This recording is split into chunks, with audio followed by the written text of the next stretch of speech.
Oke, what to prepare for Windows dressing. Jadi ya, apa yang harus dipersiapkan pada masa Windows dressing. Nah, kita perhatiin apa itu Windows dressing. Jadi Windows dressing itu ini sebuah event ya, sebuah event ya. Jadi di pasar saham atau di financial market itu ada beberapa event yang bakal terjadi. Yang kalian pernah sering dengar pasti ini Windows dressing. Pasti kalian pernah dengar January effect. Oke, January effect. Kalian pernah dengar yang namanya sell on May. Kenapa? Karena ya rata-rata bulan Mei itu turun. Ini mungkin beberapa hal yang kalian pernah dengar. Nah, yang paling ditunggu-tunggu oleh investor adalah Windows dressing. Kenapa? Karena Windows dressing itu masa-masa di mana perusahaan ataupun manajer investasi, mereka tuh mempercantik laporan keuangannya atau kinerja perusahaannya, jadi harga sahamnya naik. Supaya apa? Nah, karena kan mereka selalu bagi laporan keuangan setiap 3 bulannya. Nah, jadi supaya akhir tahun, laporan akhir tahunnya muncul, laporan tahunan keluar, hasil laporan ke klien atau pemegang saham itu bagus. Tujuannya itu. Oke. Jadi, kan gini, kan misalnya contoh nih, aku tutup buku bulan Desember. Oke. Tahun depan, ketika seorang manajer investasi atau seorang investor relation atau seorang dari perusahaan tersebut, mereka mau minta atau mau presentasi kepada calon nasabah di tahun depan, mereka mempunyai sebuah pegangan yang bagus. Kayak misalnya, oke, tahun lalu kinerja begini, harga sahamnya naik segini. Gitu. Karena kan otomatis ketika mereka mau roadshow atau mau presentasikan kepada fund, presentasikan kepada klien yang besar, itu harga saham harus bagus. Iya kan? Nggak mungkin dong kita presentasikan, tapi ternyata harga sahamnya tuh lagi ARB, atau mungkin lagi sideways nggak jelas, kurang liquid, volumenya nggak ada, ya kemungkinan fund nggak mau invest di sana. Nah, jadi Windows dressing ini masa-masa di mana perusahaan tuh mereka bakal memperbagus kinerja dari luar. Gitu. Oke, IHSG selama 10 tahun terakhir, ini data gue ambil dari Stockbit, ya. Selama 10 tahun terakhir, kita perhatiin, bulan Desember tuh semuanya hijau. Oke. Nah, apakah tahun ini pasti hijau? Ini sebenarnya tanda tanya. Ini hal yang nggak pasti sebenarnya. Nah, tapi secara teori ada yang namanya Dow Theory, ya. Dow Theory. Ada teori yang mengatakan history repeat itself, yang berarti masa lalu itu atau sejarah itu bakal terulang, ya, itu bakal terulang. Nah, jadi kalau kita perhatiin, ya kemungkinan IHSG bisa hijau bulan ini, bulan Desember, berarti besok. Kenapa? Karena ya secara historical memang hijau semua. Tapi pertanyaannya gini, apakah hijaunya tebal atau hijaunya tipis? Itu aja. Hijau ya hijau, cuma apakah tebal atau tipis? Itu doang pertanyaannya. Nah, itu yang kita nggak tahu. Nah, kita perhatiin secara historical ya. 2012, November merah, Desember hijau, tapi nggak gitu tebal. Oke. 2013, November merah tebal, Desember hijau tipis. Nah, ini masih kelihatan masih agak slow. Nah, kita perhatiin dari 2016, di mana IHSG itu udah mulai lebih ke arah lebih jelas, lebih tinggi Desembernya. Kita perhatiin, 2016, Novembernya merahnya lumayan tebal, hijaunya tipis. Oke. 17 merah, hijau tebal. Nah, 2017 hijau, 19 merah, hijau. 20 hijau. Nah, artinya apa? Ya, ada kemungkinan ya Desember IHSG ya mungkin di sekitar 4 sampai 6%. Ini prediksi gue. Kenapa? Karena ya kita perhatiin Novembernya IHSG nggak gitu bagus gitu. Novembernya masih tipis. Ini juga datanya gue ambil kemarin nih, belum hari ini. Hari ini mungkin beda lagi. Hari ini harusnya mungkin antara minus atau di bawah 0 harusnya. Nah, minus lah, minus 0,8 kan. Berarti kan merah kan. Ya, kalau minus 0,8 ya semoga Desembernya kita lihat bisa hijau gitu. Minus 0,8. Karena ini datanya gue ambil kemarin. Nah, jadi ya kita perhatiin Desember ya kemungkinan hijau gitu. Nah, secara historical kita lihat 27 Desember 2011, oke. Ini chartnya weekly ya. Jadi kita cuma lihat 4 candle ya, karena cuma 4 minggu atau mungkin ada minggu kelima ya. Oke. Minggu pertama merah, minggu kedua hijau, minggu ketiga hijau, minggu keempat hijau. 2012, minggu pertama hijau, 2 hijau, 3 merah, 4 hijau. 13 merah, hijau, hijau, hijau. 14, merah, hijau, hijau, hijau. 15, merah, hijau, hijau, hijau. 16, hijau, merah, merah, hijau. 17, merah, hijau, hijau, hijau, hijau. 18, hijau, hijau, merah, hijau. 19, hijau, hijau, hijau, hijau. 20, merah, 20, hijau, hijau, merah, merah. Oke. Nah, apakah kesamaan dari 10 tahun terakhir? Yang kita bisa perhatiin, ini minggu pertama, week 2, week 3, week 4. Nah, 3 ini tanda tanya. Oke. Minggu 4, 90% kita bisa ngomong ini hijau. Ini dari bulan kita breakdown jadi minggu ya. Oke. 2020, tapi akhir tahunnya kok merah? Kalau menurut gue ini wajar. Kenapa? Karena dari dari Oktober bahkan naik kenceng sampai Desember. Jadi kalau dia minggu keempat merah, menurut gue ini wajar. Tapi kalau kalian perhatiin historikalnya yang lain, ya 19 dia nggak ada hijau-hijau tebal. 18 juga nggak ada hijau yang tebal. 17 juga nggak ada hijau yang tebal kayak 2020. Jadi ya wajar kalau misalnya minggu keempat 2020 dia ada candle merah di minggu keempat. Nah, 2021 kalau kita perhatiin, memang dari Oktober udah mulai naik kenceng, ya. Tapi kan lagi sideways, ya kemungkinan sih kalau prediksi gue ya minggu keempat ini masih hijau. Oke, minggu keempat hijau. Dengan syarat apa? Dengan syarat salah satu dari minggu kedua atau minggu ketiga ini merah. Oke. Minggu pertama, ini minggu yang mungkin agak berat. Kenapa? Pertama, chance pertama adalah banyak orang tahu ini windows dressing, terus psikologi mereka untuk beli lebih tinggi. Ya, psikologi mereka untuk beli lebih tinggi. Tapi yang kedua adalah ya kasusnya baru itu, kasus COVID baru yang bikin banyak market panik. Oke, jadi minggu satu, minggu kedua, sampai minggu ketiga ini kemungkinan mengikuti prediksi di MMU. Oke, minggu keempat 90% gua hijau. Dengan target berapa? Target pertama di 6880. Kalau bisa di break 6970. Cuma kalau gue lihat situasi sekarang, IHSG di bawah sini, IHSG di daerah sini ya. Gue lihat situasi sekarang ya seharusnya mungkin hanya sampai ke 6880. Kita harapin sesuai. Kalau memang kuat bisa di break ya 6970 ada target terakhir sampai akhir tahun. Oke. Nah, mungkin banyak yang bingung. Ini sekarang kalau Desember memang pada naik, jadi kita pilih saham yang apa? Cara paling gampang adalah pilih saham LQ45. Kenapa? Ya karena LQ45 secara historikal Desember juga hijau semua. Itu paling gampang. Jadi kalau misalnya Desember, contoh nih, ada yang mau rencana untuk jalan-jalan ya, pergi jalan-jalan misalnya ke Bali. Oke. Nggak bisa pantau saham, nggak bisa trading. Ya udah, Desember ini kalian pegang aja LQ45. Pilih yang mana? Habis nih. Nih. Sektor pertama, big banks atau finance ya. Oke, kenapa gue pilihnya big banks? Karena kemungkinan big banks yang lebih banyak gerak dibandingkan saham-saham yang lucu-lucu. Makanya kenapa di sini gue sebutnya LQ45? Karena ya prefer bulan Desember ini, kalau kalian perhatiin mingguan gue 2 minggu terakhir ini, itu lebih didominasi sama saham-saham yang secara market cap besar atau LQ45. Kenapa? Karena Desember ini daripada kita cari saham yang lebih mini atau saham lucu-lucu, yang mending kita fokus ke saham-saham yang LQ45. Karena cenderung naik. Ini probabilitas secara historical 10 tahun hijau terus. Oke.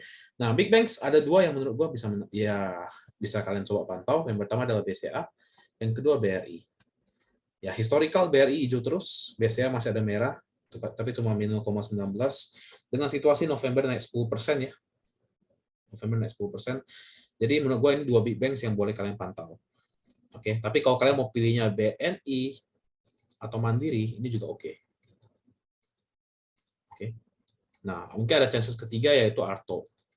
Atau apakah Arto bisa mendorong untuk naik? Tapi menurut gue sih mungkin agak berat ya untuk Arto. Gue sih prefer masuk ke mungkin ya BRI, Mandiri, BNI atau BCA. Atau BCA juga sekarang kan di harga 7.000 kan, bukan di 30.000 lagi. So ya harusnya masih oke untuk kalian masuk. Tapi harus ingat BCA kalau dia mau naik sampai ke 9.000, 10.000, jangan ngarep sampai begitu. Karena kalau naik sampai 9.000, IHSG kita mau kemana gitu. Yang kedua energi. Nah, energi ada Adaro yang menurut gue ini menarik. Makanya udah di call table ya. Sama udah di call minggu lalu juga sama Indi. Oke, Indi untuk kalian yang mau high beta. Oke, yang mau lebih kenceng mungkin Indi menarik. Tapi kalau mau yang agak santai kalian masuk ke Adaro atau mungkin ITMG atau PTBA. Nah, ini saham-saham energi yang menurut gue bisa menarik untuk bulan depan, Desember. Oke, nah bagaimana dengan beberapa perusahaan lain yang berhubungan dengan batu bara? Harum juga oke. Harum juga oke. Ya. Yang lain, kalau kalian perhatiin, ya misalnya memang udah break resistant, kuat juga backnya, ya silakan. Tapi pasti ada gua kok. Kayak misalnya Doit deh. Gua kan dari kemarin memang agak lumayan anti sama Doit kan dari awal kan. Gue nggak pernah rekomend Doit kan. Cuma ada sekali gue rekomend, gue inget. Itu karena dia break resistant. Tapi itu pun sampai ke resistance selanjutnya dia sampai 322 kalau nggak salah ya. Sampai R selanjutnya turun lagi. Ya. Oke. Apakah kalian perlu takut dengan harga batu bara yang turun? Oke.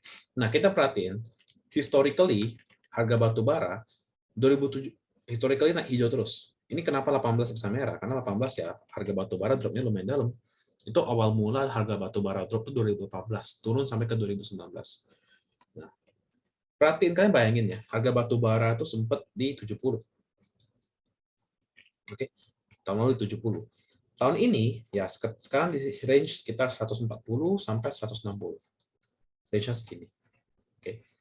Otomatis kalian bisa bayangin berarti untuk perusahaan-perusahaan batu bara yang melakukan ekspor, yang mengikuti harga batu bara dunia, ya ada kemungkinan ya bukan kemungkinan sih ya, kemungkinan besar bahkan kita perhatiin ini perusahaan-perusahaan bakal profit. Oke. Kalau Adaro kan memang udah profit ya. Adaro memang secara laporan keuangan udah profit. Tapi kalian perhatiin Indi deh misalnya. Indi kan tahun lalu masih rugi. Ya kan? Tahun ini kuartal kedua mulai untung. Kalian tunggu laporan keuangan kuartal ketiga harusnya juga profit. Kuartal keempat, kalau harga batu bara stabil di sini, dengan HBA-nya, nanti kan ada HBA kan, dengan HBA-nya sekitar 130 gitu ya, oke. Ya masih menarik gitu. Oke. Target price ini dan Adaro berapa? Gue nggak mau ngomong soal target lah. Gue nggak mau ngomong soal target. Cuma ya menarik aja pokoknya. Ya minimal menurut gue mungkin sekitar 10% dapat lah. At least. Tapi gue nggak mau ngomong target pastinya. Oke. Properti. Historically properti juga hijau ya. 75% masih oke. Ini gue ambil 5 tahun aja ya, 5 tahun terakhir ya. Sedangkan CTRA 50%. Ya menurut gue ini kalau kita perhatiin dengan situasi November dropnya lumayan dalam, ya kemungkinan Desember ada chance untuk rebound. Tapi balik lagi, pilihlah properti yang relatable. BSD, CTRA, Sumarekon, ya 3 inilah. Ya oke. Pakuwon ini agak lagging, agak lambat nih, karena hubungannya sama MOL, agak susah. Ya.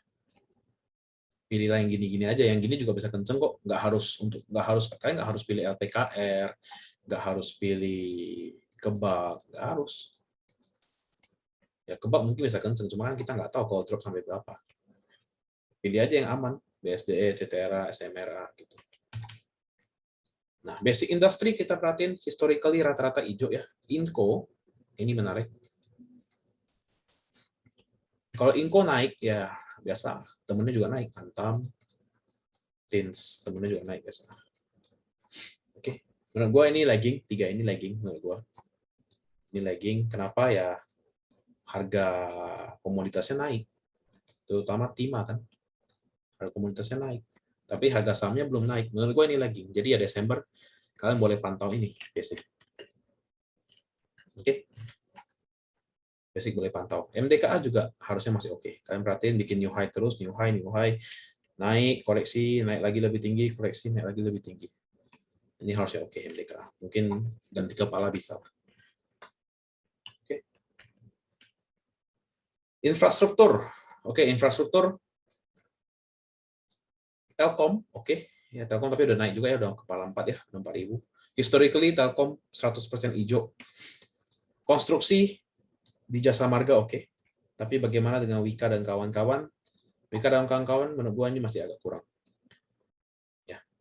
Ini kalau misalkan ada pilihan lain ya nggak perlu harus ambil ini, gitu. Nggak perlu harus ambil ini. Karena kan kita lihat situasi ekonomi juga. Tapi kalau kayak Telkom, Indosat, Excel pun oke. Bahkan Friends sekalipun itu oke juga. Friends juga oke.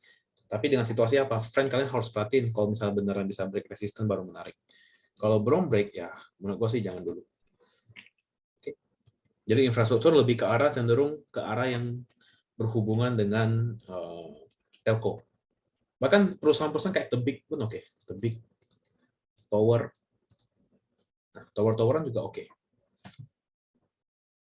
Oke. Nah, cyclical ini menurut gua sektor yang kalian harus hati-hati, agak hati-hati. Kenapa? Ya, menurut gua sektor yang dihubungan dengan retail, ya, S-Hardware, Era, MAPI, ini mungkin agak kurangin untuk Desember. Ya.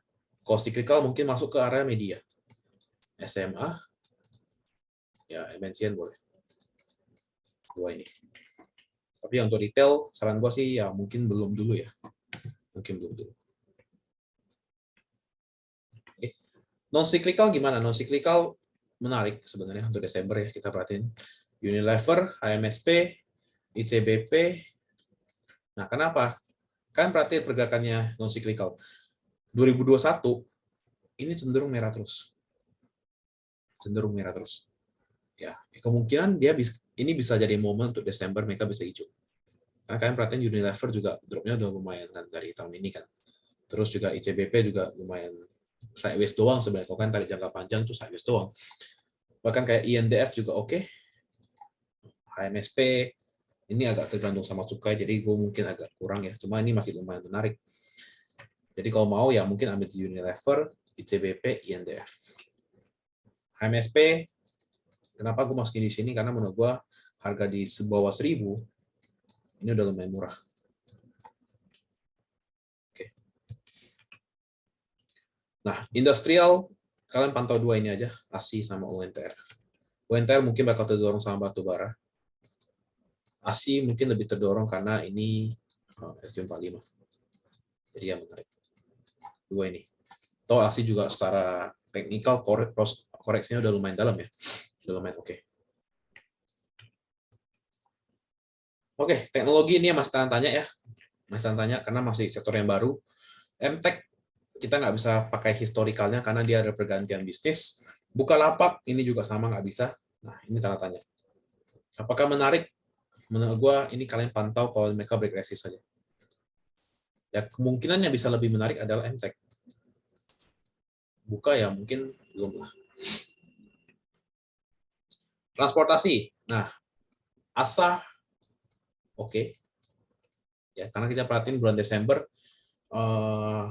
PPKM ada, tapi kan kurir itu masih jalan, sebentar aja. Ya, kurir logistik itu masih berjalan. Dan yang paling menarik sebenarnya itu di bagian kapal. Bulan Desember itu rata-rata kapal pada jalan. Tema sekarang ke kontainer. Ini sebenarnya menarik kenapa? Harga kontainer naiknya gila-gilaan sebenarnya. Naiknya gila, terus ya otomatis profitnya bakal gede tahun ini. Kalau kalian perhatiin. Ntar tunggu aja laporan keuangannya Temas. Pasti profitnya oke. Satu dari jual aset, satu dari penjualan. Ya, kas operasinya pasti bagus. Terus ya beberapa kayak tadi SMDR yang aku call hari ini juga harusnya menarik. Soci, kalian boleh pantau untuk minyak. Cuma ya balik lagi, yang saham-saham berhubungan dengan minyak masih agak kurang ya. Tapi Soci kan sama Bull lebih ke arah itu ya, lebih ke arah energi. Healthcare, nah healthcare, kalian perhatiin saham-saham healthcare yang berhubungan dengan kasus COVID ya. Oke, kasus COVID kayak BMHS kan nggak berhubungan dengan kasus COVID, itu kan lebih ke arah fertilizing ya. Jadi agak berbeda. Oke, jadi ya mungkin boleh pantau ke arah farma-farma, Kalbe. Ya, IRA ada mau buyback juga, ini menarik. Anak perusahaannya IRA juga oke. Terus KF, INAF itu juga oke. Tapi balik lagi, saham-saham ini kan cenderung lebih volatil. Jadi hati-hati kalau mau masuk ke sini.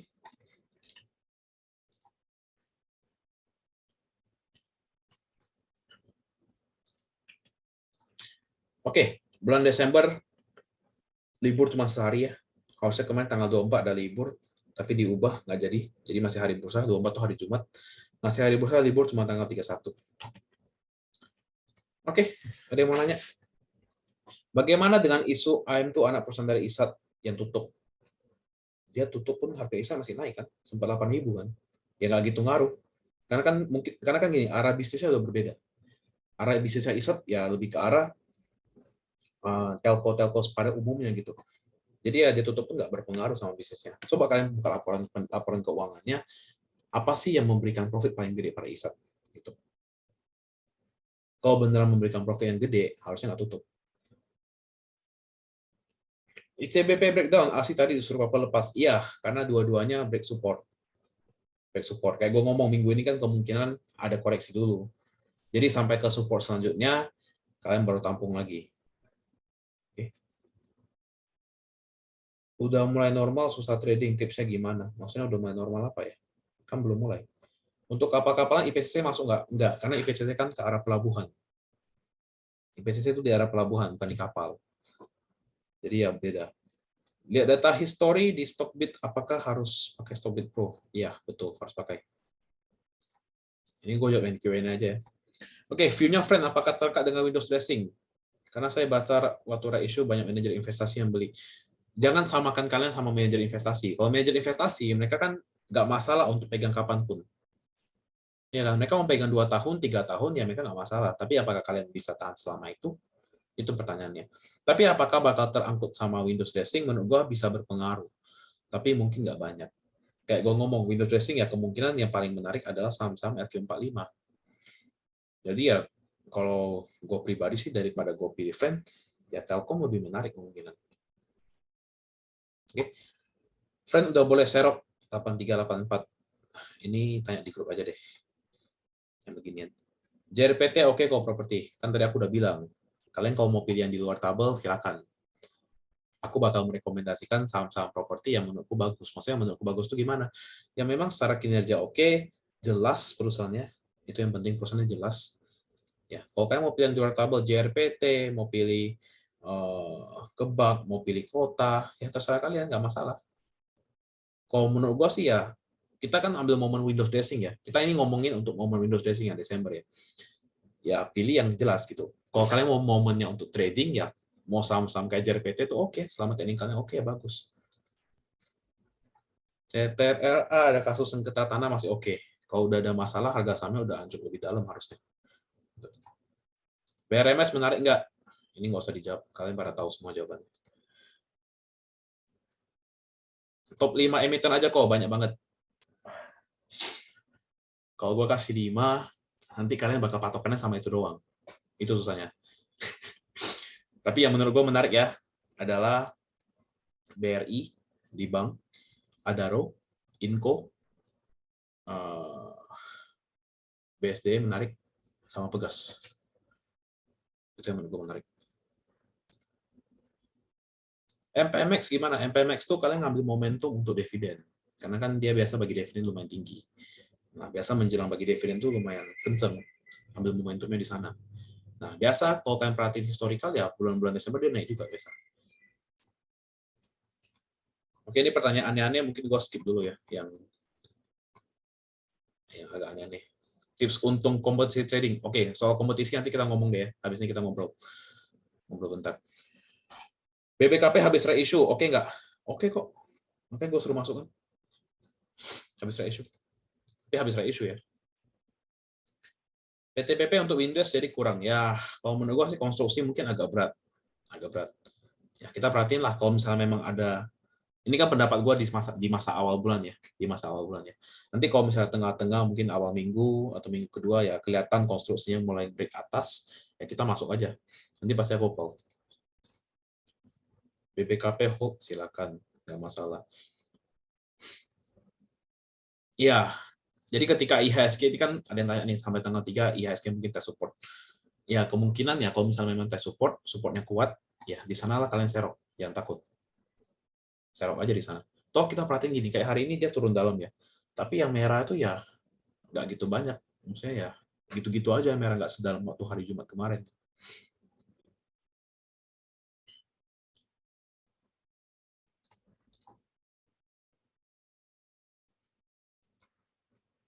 Oke. Ini aku tanya lebih related sama yang Windows dressing aja. Untuk Windows, sektor energi yang dipantau tetap pilih coal ya daripada minyak. Kalau aku sih lihatnya coal sih lebih menarik. Minyak agak kurang enak sekarang, agak kurang stabil. Oke, terus Desember, ya Desember agro juga kalian boleh pantau. Agro ya, saham favorit kalian ya, agro. Ini ntar aku cut di videonya, atau aku upload. Ini kayaknya menarik nih, untuk Desember. Kalian pantau aja. Kan sekarang udah masuk tabel kiri kan, jadi ya kalau bisa break 2250 sih menarik, boleh masuk. CPRO gitu. Bank digital seperti BNBA dan BBKP apakah bisa kena Windows dressing?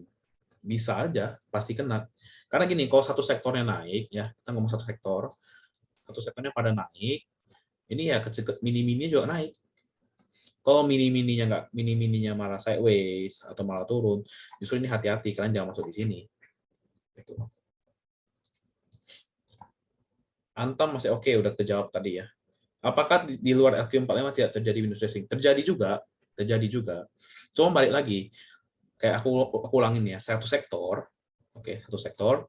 Kalau satu sektor ini pada naik, biasa yang di bawahnya pretelannya yang lebih market cap-nya secara market cap lebih kecil, biasa ikutan naik, gitu. Mereka ikutan naik.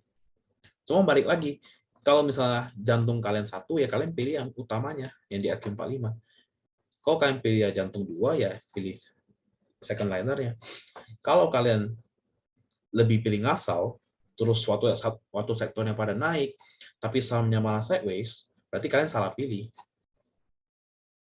Salah pilih. Bukan masalah lagging ya, ini bukan masalah lagging. Ini bukan masalah lagging lagi. Kan kalian mungkin mikir ya, contoh ya, Wika naik, Adi naik, PTPP naik, tapi kenapa Waskita nggak naik? Mungkin ada yang mikir, aduh Waskitanya lagging nih, oke kita beli Waskita aja.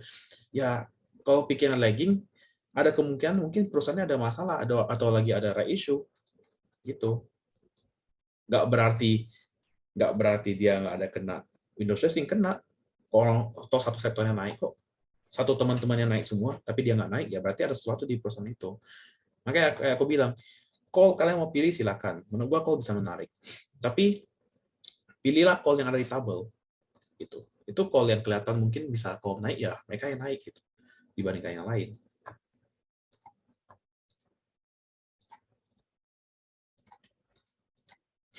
Oke. CPO mungkin agak lagging, jadi kalian tunggu aja mungkin sampai akhir tahun di sana-sana aja. Tapi boleh pantau kalau break resist. Oke.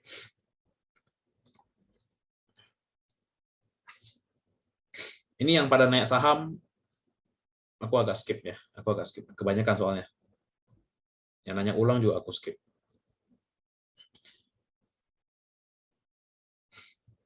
Oke. MBAP